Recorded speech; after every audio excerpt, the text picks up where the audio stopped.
Aparte de que venga Leudo al campo, debe venir Biafara para matar en ese contraataque. Trae la pelota el cuadro quindiano con Dani Santoya jugando nuevamente para Quiñones. Apertura sobre la parte izquierda, el esférico viene quedando para Fabio Rodríguez. Buen servicio, la pelota cayendo sin problema. Esto es del sello COLOMBIA. Colombia.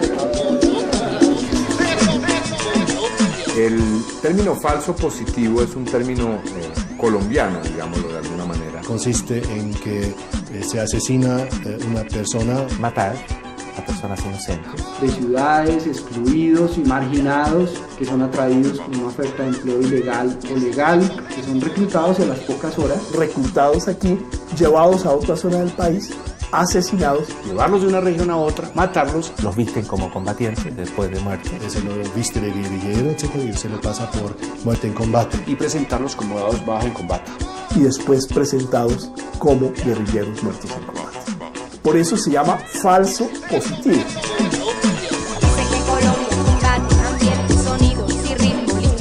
Es una ejecución extrajudicial o es una tortura pero que se hacía bajo esta modalidad.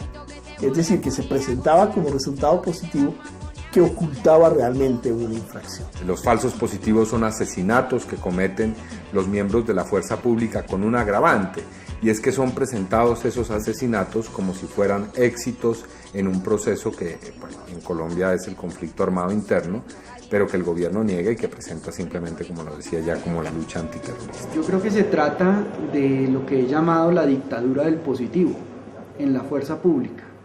Quiere decir que la vara o el medidor, el termómetro con el que se mide la efectividad, los resultados que produce la fuerza pública es el número de positivos. Los casos que nosotros hemos registrado entre enero de 2007 y junio de 2008 ascienden a 535 casos de ejecuciones judiciales reportadas en nuestras organizaciones. Inicialmente hubo un decreto que se conoce como el decreto Boina, que eran las bonificaciones para operaciones de importancia nacional, en la cual a miembros de la tropa se otorgaban importantes sumas de dinero por dar de baja personas reportadas como miembros de la guerrilla. Lo que no se le contó al país es que después de haber derogado el decreto se mantuvo de manera secreta una directiva que mantenía estas mismas remuneraciones económicas por presentar personas como dadas de baja en combate. Los militares tienen que mostrar resultados. Y pues si no los hay, y a usted lo van a evaluar para su ascenso por esos resultados, pues hay que crearlos, ¿cierto? Reitero ante ustedes toda la voluntad del gobierno para avanzar hacia un país sin paramilitares, sin guerrillas, sin narcotráfico, sin corrupción.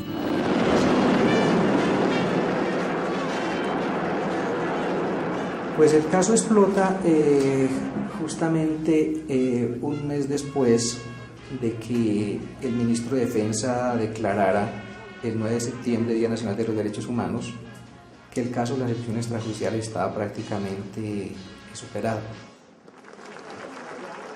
El ministro de Defensa nos dijo el 9 de septiembre, o sea, hace un mes largo, lo siguiente: algunas personas siguen desconociendo la realidad y tratan de vender la falsa aseveración de una política gubernamental de las mal llamadas ejecuciones extrajudiciales, en una cifra que se utiliza para después de legitimar la fuerza pública, y cuando uno va a averiguar esas denuncias, realmente qué significan, no se encuentra nada.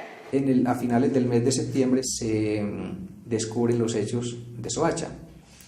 Los hechos de Soacha develaron una realidad que ya no podía ser ocultada.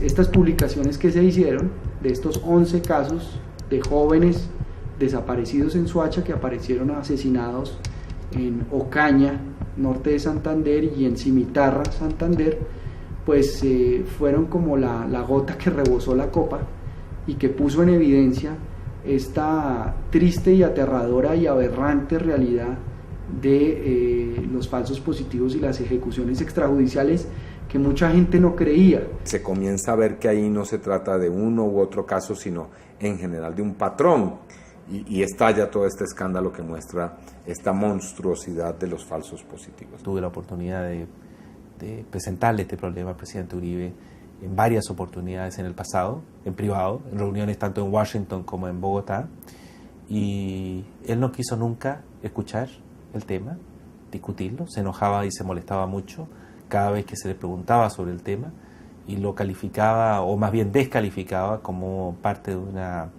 campaña internacional de desprestigio. Ahora la estrategia guerrillera es otra.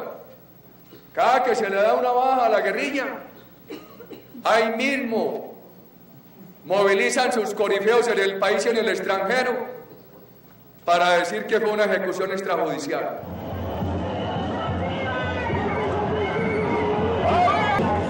Colombia hoy día tiene a nivel mundial las cifras más altas en el planeta de sindicalistas asesinados por actividades sindicales. El Estado colombiano ha sido un Estado que por determinadas razones históricas y sociológicas se ha ido transformando en una maquinaria, en un aparato criminal. Por lo menos instituciones enteras de ese Estado han adquirido esa forma. Primero a través de prácticas de tortura, de desaparición forzada, luego la creación de los grupos paramilitares, que se convirtió en una estrategia que tuvo pues la forma de unas estructuras nacionales muy fuertes. Después estas prácticas de ejecuciones extrajudiciales, de desplazamiento forzado, etc. Las formas de control social en un país tan excluyente, tan autoritario, una sociedad tan polarizada, apela a formas donde la violencia se convierte en un instrumento de regulación. El Estado colombiano ha generado políticas que favorecen la masiva, sistemática violación de los derechos humanos. Colombia tiene déficits muy serios en materia de justicia. La regla general en Colombia es la impunidad. La política de seguridad democrática, que es la que ha impulsado este gobierno, es una política que se fundamenta en la militarización de la sociedad, es decir, en el crecimiento de la maquinaria de guerra. El ejército colombiano ha crecido rapidísimo, en poco tiempo se ha duplicado en los últimos años en la lucha armada del país. Entonces hay una serie de controles y de sistemas internos que creemos que hay que reformar y hay que mejorar. Sino también se caracteriza por crear una policía secreta que está persiguiendo a los opositores, por transformar a los grupos paramilitares en unas estructuras que, a pesar de que aparentemente se han desmovilizado, siguen actuando de una manera muy poderosa y controlando buena parte del territorio nacional. La política de recompensa es necesaria para combatir la criminalidad, pero deberíamos revisar esa circular, no vaya a ser que sus destinatarios le estén dando una interpretación desafortunada y en última delincuencial. Ese número de bajas es el positivo más rentable para una unidad militar o para un militar, porque permite que los soldados, por ejemplo, puedan tener permiso para ir a visitar a sus madres, a sus novias, permite además facilitar, entre comillas, el ascenso de los militares, permite facilitar también el otorgamiento de condecoraciones y muchas veces de recompensas en dinero que terminan en manos de los civiles reclutadores de estos jóvenes o de algunos militares. Nosotros no podemos permitir que se confunda la eficacia en la lucha contra los delincuentes con la cobardía para enfrentar a los delincuentes y la distorsión de eficacia asesinando víctimas inocentes. Ese día se preparó la presentación de nuestro documento, que venía siendo preparado muy cuidadosamente durante varios meses, porque habían varios coyunturas importantes en el tema de derechos humanos, entre ellos la visita de la alta comisionada de derechos humanos para las Naciones Unidas. As you know, this is my first visit to Colombia and my first visit as High Commissioner of Human Rights. Y de manera coincidencial, una hora antes, el gobierno decidió por fin tomar las medidas que se había demorado tantos años en tomar. El Ministerio de Defensa Nacional ha decidido retirar del servicio activo, llamando a calificar servicio, o mediante el uso de la facultad discrecional al siguiente personal del ejército. Ese día fueron destituidos 27 militares, 10 oficiales y 17 suboficiales, entre ellos 13 generales, que justamente estaban ubicadas en las zonas y en las brigadas militares en las que habíamos señalado que había una mayor presencia de este tipo de delitos de lesa humanidad contra las personas. Mayor General Pico Hernández Roberto, comandante de la 7ª División. Brigadier General Cortés Franco José Joaquín, comandante de la 2ª División. El show mediático del 29 de octubre, en donde nos llaman a calificar servicios, indilgándonos a todos, cuestionándonos a todos y tratándonos a todos de irresponsables, tratándonos a todos de tolerantes de esas muertes. Entendemos que es una decisión de carácter administrativo. No obstante, dentro de la investigación penal de carácter criminal que adelantamos en la Fiscalía y que ha llevado a que se tomen ya algunas decisiones, se hagan imputaciones y se libren orden de captura a algunos miembros de la fuerza pública. Es una decisión política, ¿para qué? Para calmar a la opinión pública. Y afortunadamente terminó ahí, porque si hubiera seguido les había tocado dar de baja a todos los comandantes de división y a muchos comandantes de brigada. Con la sacada de 3 generales la opinión pública se calma. Y para demostrar que el gobierno está haciendo algo efectivamente para neutralizar esos falsos positivos. Estamos por encima de las 1.200 víctimas de falsos positivos denunciadas formalmente o formalmente, sujetos pasivos, víctimas dentro de una investigación. La pregunta ¿es posible que se presenten, como se han documentado, aproximadamente 1.600 de estos hechos y sean casos aislados? ¿O eso es una contradicción lógica? Esa pregunta también me la hago yo. Sucedieron en todas las divisiones, sucedieron en todas partes.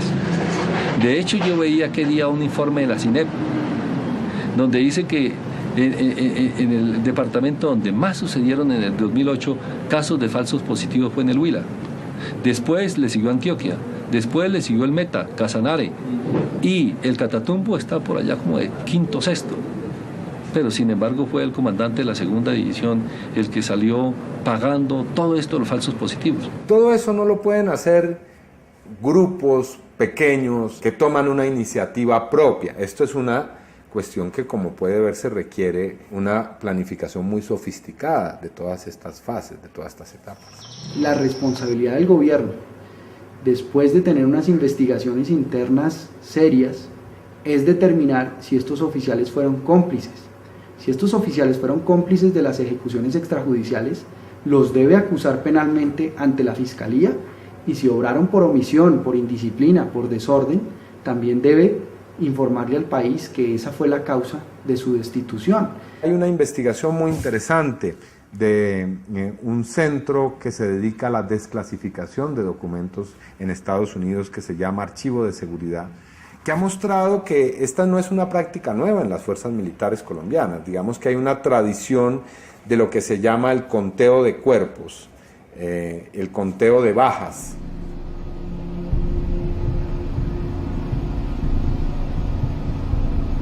Essentially, what we do is press the government to release documents on U.S. foreign policy, national security policy.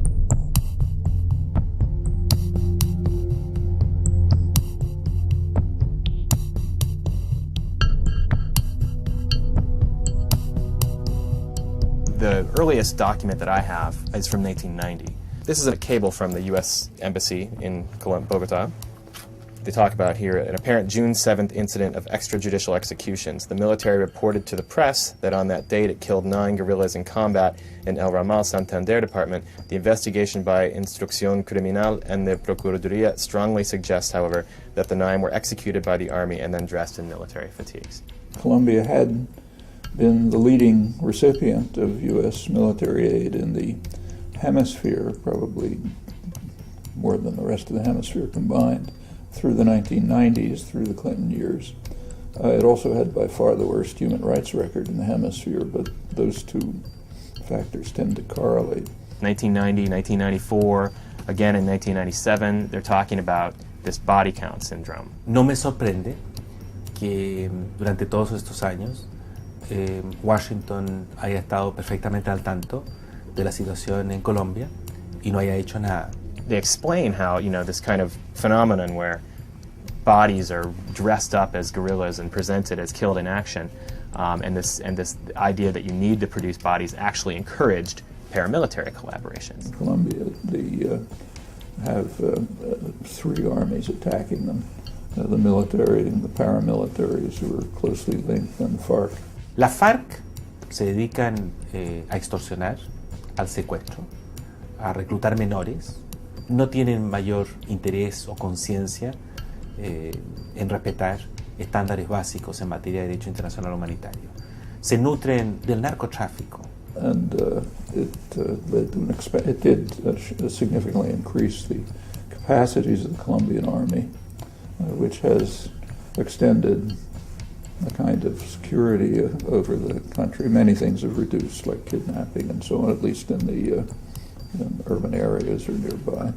That's increased the number of refugees. Colombia has probably by now the largest internally displaced population in the world, maybe approaching 4 million, maybe second to Sudan. CIA document, Central Intelligence Agency. It's an intelligence memorandum from January 1994. Colombian counterinsurgency steps in the right direction. And that's one of the reasons they produce these documents. It's for a little bit wider dissemination in the government. Has been affecting them for some years. Military aid and training of Latin American officers used to go through the State Department. And when it goes through the State Department, there's congressional supervision. The military has a history of assassinating left-wing civilians in guerrilla areas, cooperating with narcotics-related paramilitary groups in attacks against suspected guerrilla sympathizers, and killing captured combatants.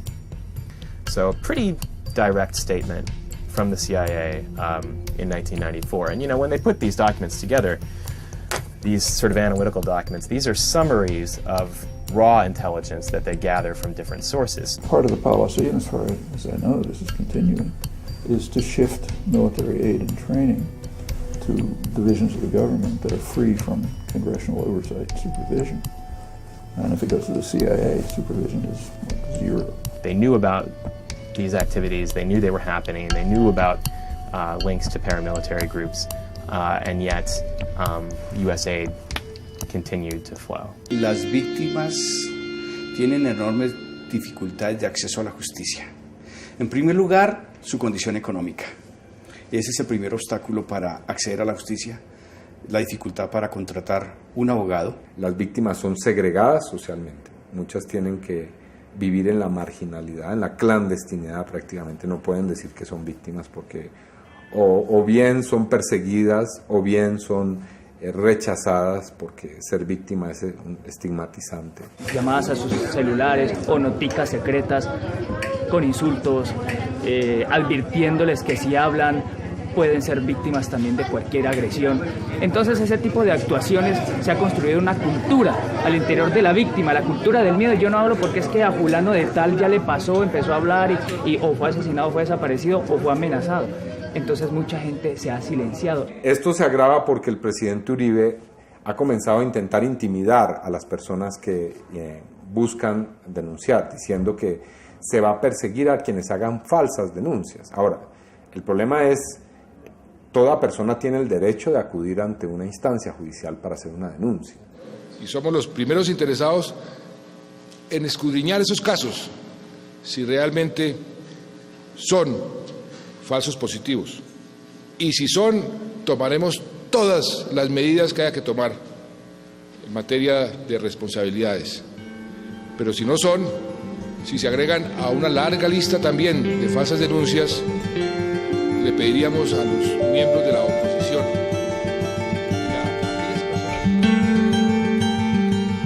sin replantear el conflicto armado, sin replantear la militarización excesiva y sin volver a instaurar un orden democrático, difícilmente vamos a superar esta dolorosa etapa de las ejecuciones extrajudiciales en el país.